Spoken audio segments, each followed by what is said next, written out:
오늘 하나님께서 주시는 말씀은 사도행전 7장 44절로 53절입니다. 광야에서 우리 조상들에게 증거의 장막이 있었으니 이것은 모세에게 말씀하신 이가 명하사 그가 본 그 양식대로 만들게 하신 것이라. 우리 조상들이 그것을 받아 하나님이 그들 앞에서 쫓아내신 이방인의 땅을 점령할 때 여호수아와 함께 가지고 들어가서 다윗 때까지 이르니라. 다윗이 하나님 앞에서 은혜를 받아 야곱의 집을 위하여 하나님의 처소를 준비하게 하여 달라고 하더니 솔로몬이 그를 위하여 집을 지었느니라. 그러나 지극히 높으신 이는 손으로 지은 곳에 계시지 아니하시나니 선지자가 말한 바 주께서 이르시되 하늘은 나의 보좌요 땅은 나의 발등상이니 너희가 나를 위하여 무슨 집을 짓겠으며 나의 안식할 처소가 어디냐. 이 모든 것이 다 내 손으로 지은 것이 아니냐 함과 같으니라. 목이 곧고 마음과 귀에 할례를 받지 못한 사람들아, 너희도 너희 조상과 같이 항상 성령을 거스르는도다. 너희 조상들이 선지자들 중에 누구를 박해하지 아니하였느냐. 의인이 오시리라 예고한 자들을 그들이 죽였고 이제 너희는 그 의인을 잡아준 자요 살인한 자가 되나니 너희는 천사가 전한 율법을 받고도 지키지 아니하였도다 하니라. 기도하겠습니다. 주님, 이 시간 함께 읽은 주님 말씀을 우리가 밝게 알게 하시고 큰 은혜 받게 하시고 은혜 받은 대로 살게 하여 주시옵소서. 예수님 이름으로 기도합니다. 아멘.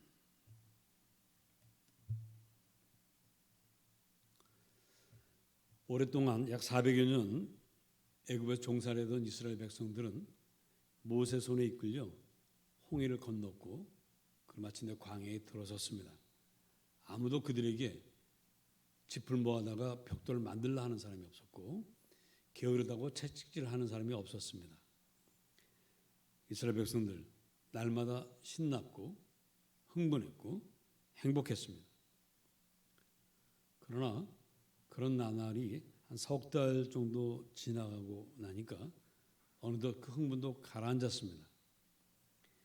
광야 그 어디를 봐도 보이는 것이 없었고 이제 심심해지고 도대체 또 하나님은 어디 계시는 걸까라는 생각도 하게 됩니다. 그리고 바로 그때 모세는 하나님 부름받고 시내산에 올라가 있었습니다. 하나님께서 계명을 주시려고 부르신 것이죠. 그래서 모세는 그곳에서 십계명을 2개 돌판에 받았고요. 그리고 그 밖에 여러 가지 율법들을 하나님께 들었습니다. 그리고 내려왔죠. 그때 하나님께서 모세에게 십계명과 율법들을 주시면서 하나 더 자세히 이르신 것이 있는데 그것은 바로 증거의 장막, 성막, 그냥 장막 이렇게 부르는 바로 그것. 하나님이 이스라엘 백성들을 만나는 하나님 계시는 상징, 바로 그것을 만들려고 하십니다. 모세는 신에서 내려온 다음에 우리 출애굽기 25장에서 40장까지 하나님 말씀하신 그대로 성막을 짓습니다. 출애굽기가 모두 40장으로 이루어졌는데 그 중에 16장이 바로 이 성막을 지어가는 이야기입니다.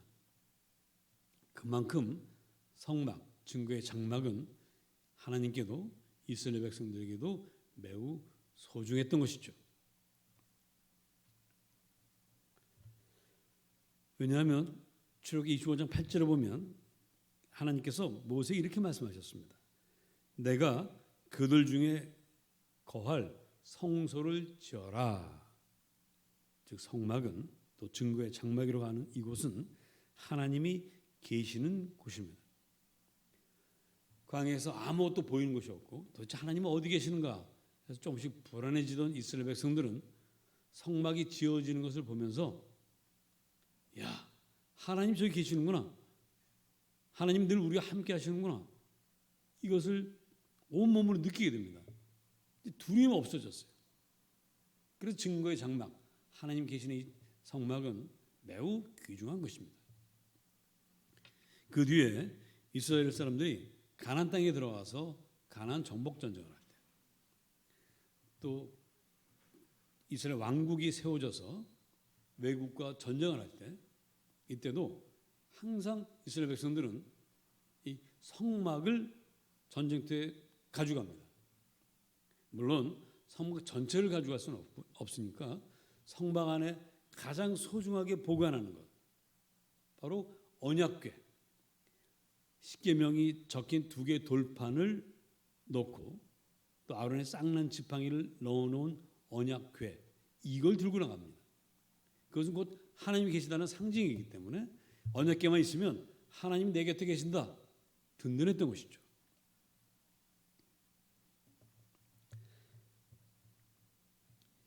자, 그러면 이처럼 늘 하나님이 함께하는 이스라엘 백성들, 또 하나님이 계신다는 그 증거로서의 장막을 갖고 있는 백성이라면 당연히 그 삶이 하나님을 닮아야 될 것이고 사람들에게 모범이 되어야 할 것입니다. 하나님들 함께 하시니까요. 그런데 현실은 그렇지 못했습니다. 이사야서 1장을 보면 하나님께서 이스라엘 백성들에게 이렇게 말씀하십니다. 야, 너희들은 나에게 날마다 찾아와서 화목제며 번제며 속죄제며 온갖 제사를 열심히 드리지만 하는 짓이라고는 죄짓고 정의를 짓밟고 약자를 괴롭히고 방탕하게 사는 것, 그것뿐이니 너희들의 제사가 나에게 아무런 도움이 안 된다. 기쁨이 되지 않는다. 너희는 성전 마당을 밟기만 하는 놈이다. 이렇게 그들을 책망하시는 장면이 이사야서에 나옵니다. 실제로 우리가 구약성경 읽어보면 이스라엘 백성의 역사라고 하는 건 끊임없이 죄를 짓는 것이죠. 그리고 또 하나님께 야단맞는 것이고 또 회개하면 하나님 다시 한번 용서해 주시고 다시 복을 받습니다. 그러다 또 시간이 지나면 또 죄짓고 또 회개하고 마치 우리 삶과 좀 많이 닮아 있습니다. 우리 성도들도 그럴 때가 참 많이 있습니다. 자, 하나님이 늘 계시는 성막을 갖고 있었던 이스라엘 백성들인데 우리는 하나님이 계시다고 하는 예배당에 매주 와서 예배하고 새벽기도 하는 사람들인데 왜 죄짓고 왜 타락합니까?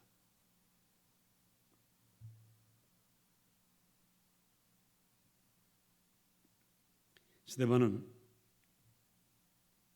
자기를 붙잡아 놓고 죽이려고 하는 이스라엘 백성들에게 당신들은 바로 조상들이 했던 그 짓, 증거의 장막을 갖고 있으면서도 죄짓고 타락했던 그 짓을 여전히 반복하고 있습니다. 당신들의 조상이 우리를 구원할 메시아가 오신다는 것을 예언할 때마다 오히려 그 예언자를 핍박하고 죽였던 그 조상들처럼 당신들은 예언자들이 예언한 그 구세주가 오셨는데 그분을 따르지는 않고 그분을 믿지는 않고 오히려 그분을 잡아서 로마 당국에 넘겨 죽게 했습니다. 그러니 당신들은 살인자입니다. 조상들과 다르지 않습니다. 이렇게 이들의 죄를 꼬집어서 고발합니다.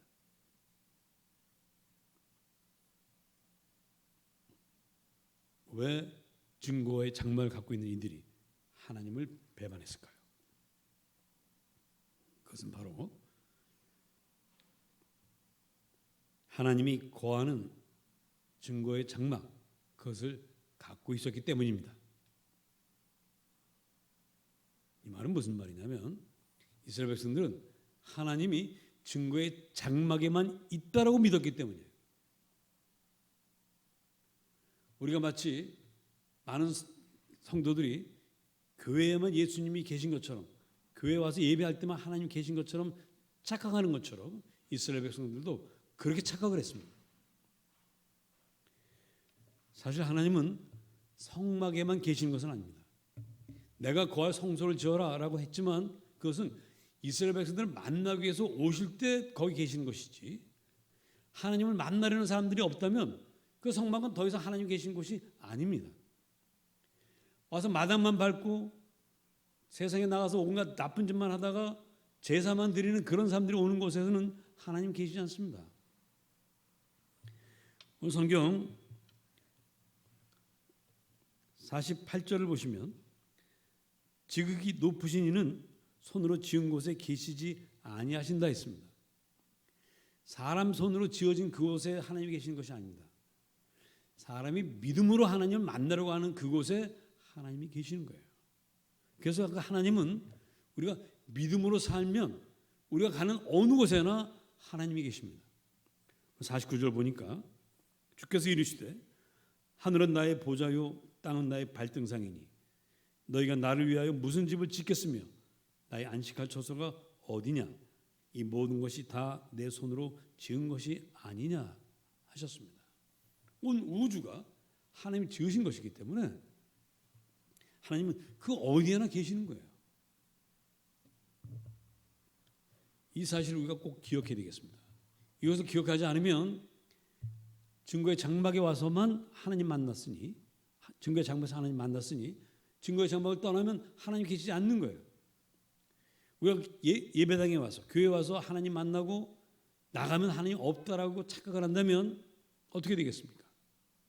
이스라엘 백성들 증거의 장막을 떠나면 하나님 계시지 않으니 자기들 멋대로 살았습니다. 우리도 자칫 교회에만 하나님이 계신다고 생각하면 세상에 나가서 내 멋대로 죄 짓고 살게 되는 것입니다.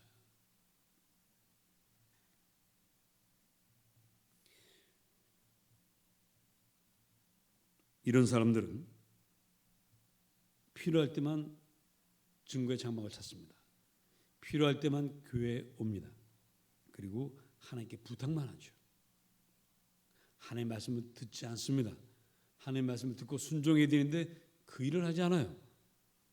그래서 이것을 주님, 오늘 성경은 51절에 목이 곧고 마음과 귀에 할례를 받지 못한 사람들이라고 말합니다.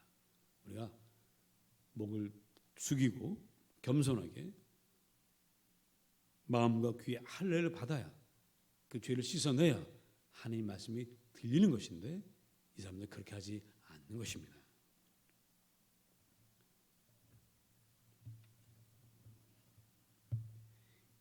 오늘 스데반은 이스라엘 백성들을 죄를 지적하고 있습니다. 그 지적은 바로 우리들에게도 하는 것입니다. 우리도 옛 이스라엘 조상들처럼 증거의 장막에서만 하나님을 예배하고 그 밖의 곳에서는 자기들 멋대로 살고 있다면 그것은 우리에게는 큰 불행입니다. 그렇게 살 때 우리는 타락하게 되고 세상에 손가락질 받게 되고 맛을 잃은 소금처럼 땅에 버려져 밟히게 됩니다. 한국교회를 바라보면서 다시 한번 정신 차려야 되겠습니다. 다시 한번 우리는 스데반의 말처럼 하나님은 예배당에만 계신 것이 아니라 세상 어디에나 계심을 기억하고 하나님 앞에 서 있는 자로서 살아야 되겠습니다. 종교개혁자들이 종교개혁하면서 내건 슬로건이 있습니다. 오직 성경, 오직 믿음입니다. 그리고 또 하나 바로 하나님 앞에서, 이것을 라틴어로는 코람 데오, 코람은 앞에서, 데오는 하나님, 하나님 앞에서 살아야 된다. 이것을 종교개혁의 표어로 삼았던 것을 우리는 기억해야 되겠습니다. 오늘도 그리고 내일도 어디에서나 우리는 하나님 앞에 있습니다. 하나님께서 지금 여러분들을 보고 계십니다. 죄 지으려는 사람들, 하나님이 바라지 않는 일을 하려는 사람들에게는 무서운 일이겠습니다만은 하나님 뜻대로 살려고 애쓰는 사람들에게는 큰 힘입니다. 오늘도 우리가 주님 앞에, 내일도 주님 앞에 있음을 기억하면서 하나님 도움을 받으면서 하나님 뜻대로 살아가는 그런 성도들이 되십시다. 우리가 그렇게 결단할 때, 그렇게 애쓸 때 성령님이 함께 하십니다. 우리 주님께서 하늘로 가시면서 내가 떠나는 것이 너에게 유익하다, 내가 성령을 보내겠노라 하셨습니다. 그 성령님이 오늘 우리와 함께 하십니다. 그분과 함께 하나님 앞에서 하나님 기뻐하는 귀한 하나님 자녀들 되시길 주님 이름으로 축복합니다. 기도하겠습니다. 주님, 언제 어디서나 하나님 앞에서 살고 있음을 다시 한번 깨닫습니다. 든든합니다. 즐겁습니다. 이제 하나님 뜻대로 살아가는 저희들 붙잡아 주시고 이끌어 주셔서 하나님께 큰 영광 드리는 자녀들 되게 하옵소서. 예수님 이름으로 기도합니다. 아멘.